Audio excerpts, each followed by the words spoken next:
Hello, this is Lolly, and I am back to work on my resin pieces again. I will give you a link down below to the first part of this series. When I was playing around, I had encountered a problem with my ice resin.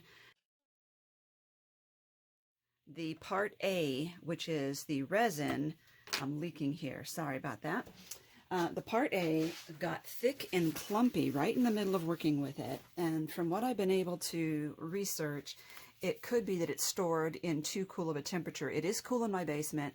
However, I also looked at what temperatures it says it's supposed to be stored at, which is 65 to 75, I think, degrees. And it is 68 in my basement, so I don't know why it was clumpy, but one of the solutions was to put it in a warm bath. And I just happen to have this nice, tall, narrow Tupperware. It's actually Tupperware brand, which was for a canister set, very old. So I put it in really warm water for 30 minutes. It did loosen it up quite a bit and made it runnier. But the thing is, it's still clumpy sort of, but it also had less bubbles, so I'm happy. So I did my work of mixing 1-to-1 resin, stirring it gently for 2 minutes and letting it set for 5. So I mixed up a lot. I figure I might as well go ahead and use this up now because I want to move on to different resin. The beauty of ice resin is that it is jewelry grade resin. So I am going to come in here and look into, see if I can just gently pour some of this in here. I did this jewelry piece a while ago, and I used ice resin and their German glass glitter. And to seal it, to adhere the glass glitter, I used the ice resin. I loved it, but I never did go back and put a coat to seal it on top.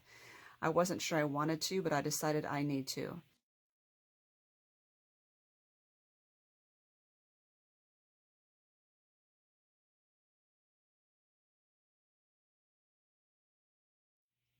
I might need another bit right in this corner, right there. I'm using one of those Teflon rollout mats, and it really does work well. The resin does get hard and crunchy and sticks to it, but then you can scrape it right off. Okay, I think I'll be very happy with this. I love the look, but the glass glitter was very sharp and chunky, and it was making me worry about it getting caught on things. So I put that out of the way. So I had been working on, I made this, which was a Minnie Mouse, and I am going to do something silly in it. I decided to go ahead and put the sprinkles in there, which is food. Okay. And I need to get a little layer of resin in there. I want to get some right in that little hole. I had a big air bubble that I popped.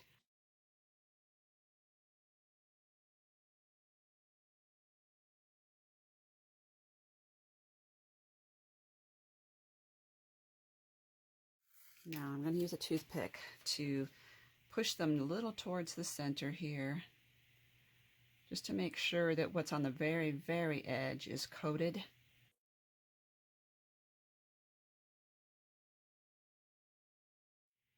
Now, they're heavy, they will sink into the resin. That's why I put a coat of resin at the bottom and let it cure. I didn't need to let it cure as long as I did, but I just got busy and I couldn't figure out how to fix my resin, so I never came back to mess with it. It's been several days. I'm just going to dump that in there. So, all right, so this will sink in there well, but I do think I want a little extra bit of resin because I want this layer here to have a little extra thickness on it. And then when that cures, or at least gets, oops, that was great. When that cures, or at least gets a little firmer, like 3 hours, I could use another layer with the paint in the resin. Okay, I'm going to put this aside. Now, one of the things about resin, about these silicone molds, and if you look at the reviews on Amazon, people are giving them bad reviews because they're floppy. That's what silicone is. So if you get this full and it's floppy and you drop it, just realized that you could always pick it up and put it on something hard to carry it around. If you don't want to drip resin on a cookie sheet, put it on a cardboard tray, something, maybe a designated cookie sheet just for your resin. So I'm going to wait and do these ones at the end here when I do paint. But I picked up something I'm excited about, and I want to show you. And these are silicone bookmarker molds. There's a dog paw, a little kitty, shorter than the dog. There is I got something on these. There is a rabbit, a plain rectangle, and a mermaid tail. And I just got some mermaid sequins, so I am going to try that. And I notice they do have this notch here to make so that there will be a hole in it when you go to do your resin. You will have a hole for your bookmarker. I'm trying to get this pretty thin in here. They're not very deep, which makes sense because you wouldn't want a bookmarker that was so thick that it really couldn't go between your pages. And I have no idea what this is going to turn out like.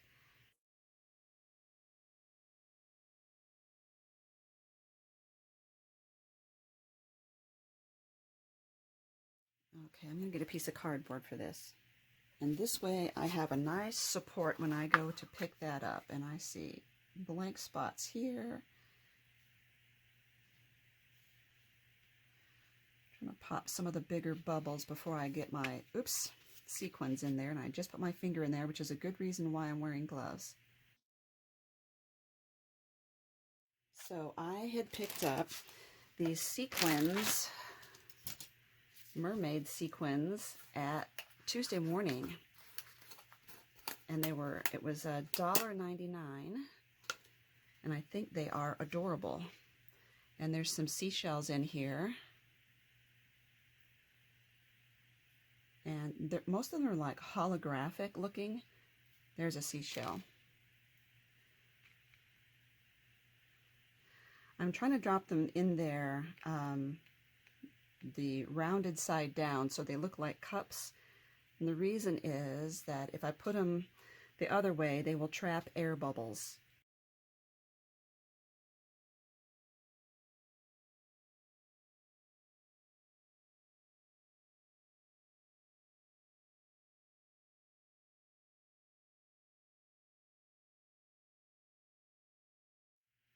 Okay, and the other thing is, I used this before, and this is some like holographic, almost shredded confetti.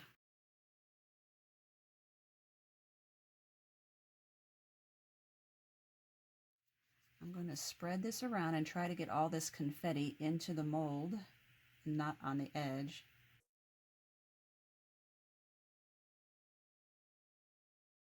I may have put too much in here because I need to be able to top this off with a little bit of resin. Let's see if I can. I'm gently blowing on it to knock off the excess confetti that's not attached. There we go. And now let's try to drizzle some of this on there.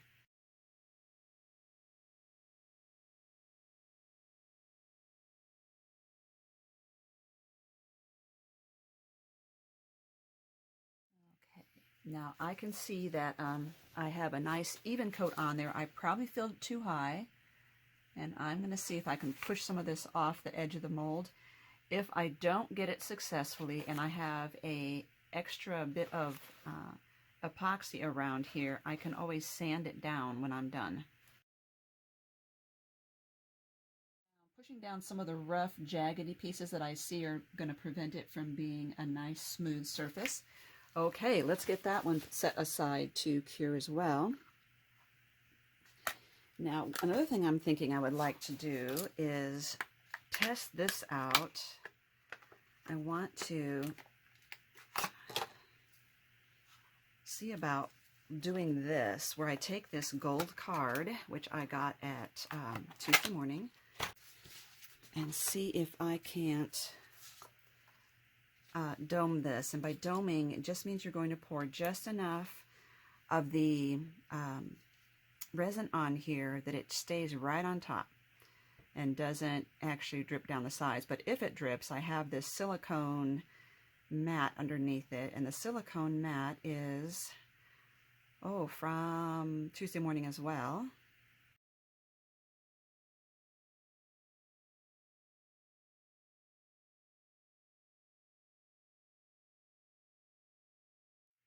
I see it's moving. It's moving its way over. I need to not upset that.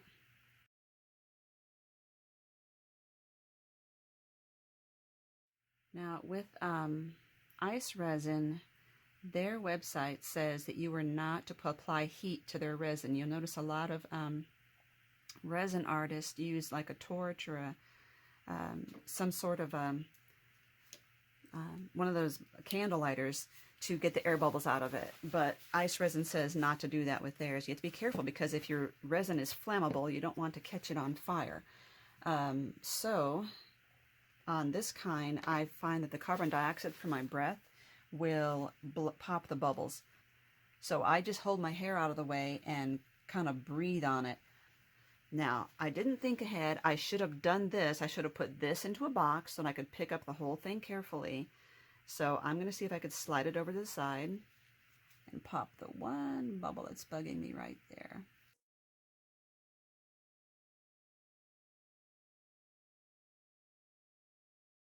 I have these, which are really bright, pretty sequins. Don't like the packaging, and everyone that has the same one finds that it explodes as you try to tear the tape off of it and get the sequins out, which is not fun. So what I'm going to do is just dump some, and I'm going to put them all in the same container and quit worrying about keeping them separate, because it's not working out. It's kind of when life gives you lemons, right?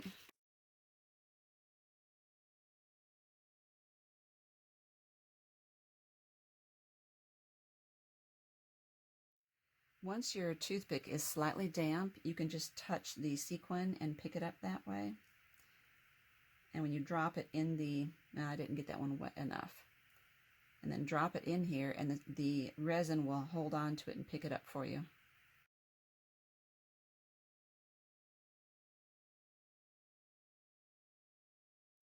This one's got something on the bottom. It's not going to go flat. Okay. Then I want some of this, which is from Hobby Lobby. It's Jumbo Glitter Diamond. I'm going to wipe this off. And these are glitter chunks, but they're very holographic.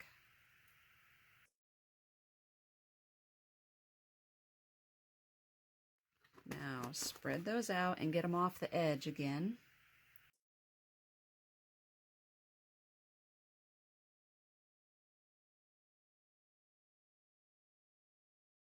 And when I mention sanding these, if you're going to sand them, you have to be wearing a mask. You don't want resin powder getting into your eyes and nose.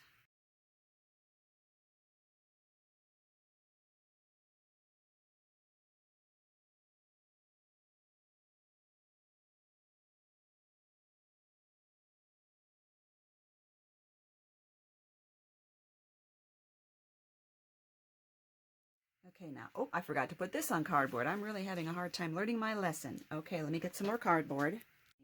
I will put it on the same cardboard as these two. I'm just going to slide this over. And I look, because of the gloss, I can look at this at an angle, and I can see that I've got good coverage, or if there's something sticking out too high, like one of the sequins higher than all the others. And I see that I need just a pinch of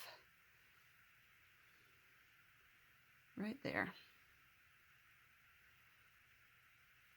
But they look like they're doing well, and they're not bubbling up. That's good. Okay, I'm going to clean all this up. All right, now I want to use this and add a tiny bit of paint to put into, to top off some of my other molds. And I have this white acrylic paint. I'm just going to dip that in there.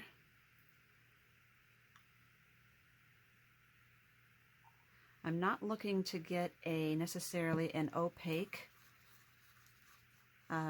resin, but I do want it to be something where it's adding some solid there. I have ordered some white alcohol ink as well, and I have since discovered that there is a resin that dries white, and I think I'm going to invest in that.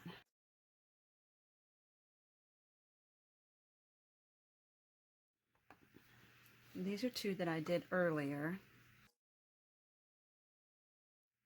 And adding the white background here, it just helps you to see what is on the other side when you flip it over. These are two that I didn't have much hope for, because when I made them, that's when my ice resin was really thick and clumpy. And so I kind of had a feeling that it was going to be really cloudy and bubbly, and it is. So, but I want to finish them off anyway, because I think I might be able to give it a second chance at life. Okay, these are going to be pretty thick. Alrighty, I'm going to pop bubbles and set that aside.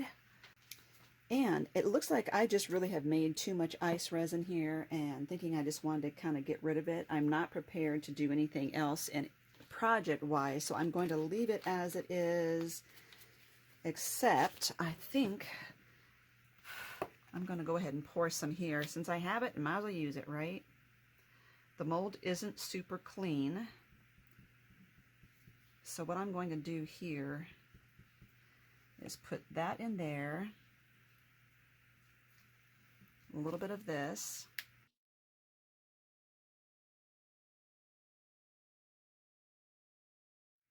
and yes, I know the glitter will sink.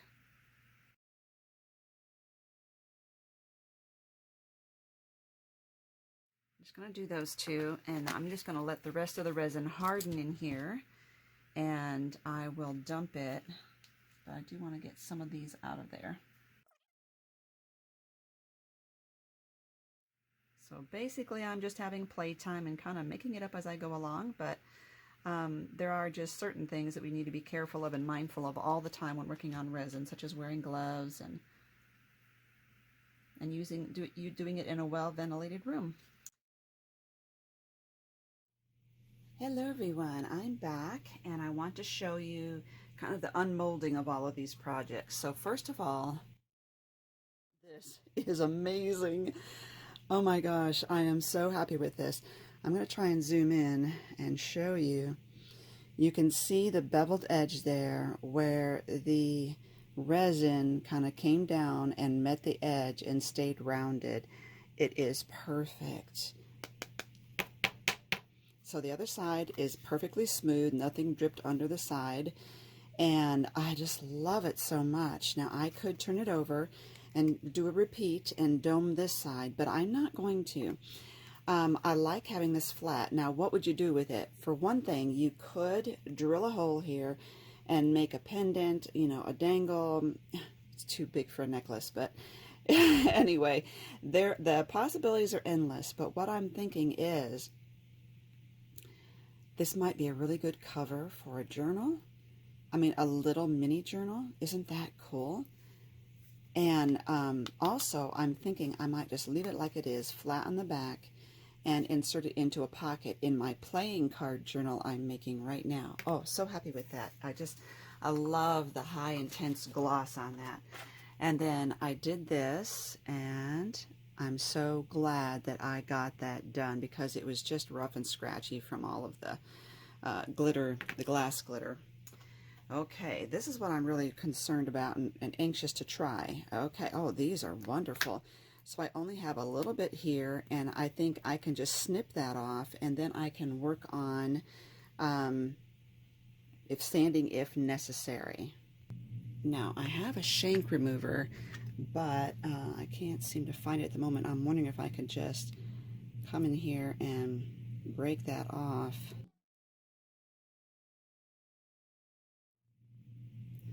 I have a little bit where the some of the sequins kind of went out over the edge, even though I tried to push them back in. So I will snip those off or sand them off, but this is really cool. I don't know if you could see, but there is that hole right here so that you could put a some sort of a dangle, you know. Oh, that is just really cool. I love that it's transparent and I didn't put solid color in it. Okay, the next one, the mermaid. This is popping out amazing, and this one doesn't have any pieces to trim off. This is the mermaid tail. Now I could have added some solid colors in there to ensure that it wouldn't be translucent, but I love it as it is. So that's the mermaid tail one. Again, the loophole is intact. Absolutely fun. Those, I'm going to be loving that. Okay, so this is hard, but now I need to put in a layer of like the solid where I add like paint, and I will work on these next time, but it's time to pop these two out. Here, now here's the problem with this one. You can see it's more cloudy because this is before I realized what was going on with my ice resin, and it was very cloudy, very thick, and a lot of bubbles in it. So I was not happy, and I knew I wouldn't be happy with how they turned out. And this one is cloudy too, this camera, but it's milky almost, and it's got a lot of holographic sequins in it. Can still use them for something. Very cute, but overall I'm really thrilled with how these all turned out. Just having a great time with them, and I will give you links down below to the bookmark resin molds on Amazon.